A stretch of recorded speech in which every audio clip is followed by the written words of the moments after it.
Father's Day, message ko sa'yo, hindi ako nagsisisi na naging tatay kita kasi hindi lang ikaw yung tumayong leader sa akin.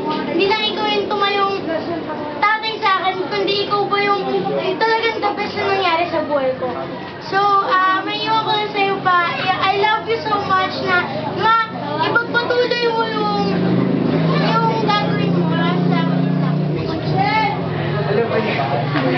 Hindi ako, isa lang gusto ko sabihin kay Papa na nagpapasalamat ako kasi malaki yung nagawa niya sa buhay ko na kasi may mga bagay na may mga decisions siya minsan hindi ko naiintindihan pero pilit niya pinapaintindi sa akin. So, ngayon, kumbaga na-realize ko na paunti-unti kung ano talaga yung gusto mong ipakita sa akin, pinapakita mo sa akin para magkaroon ako ng magandang buhay. So, yun lang pa.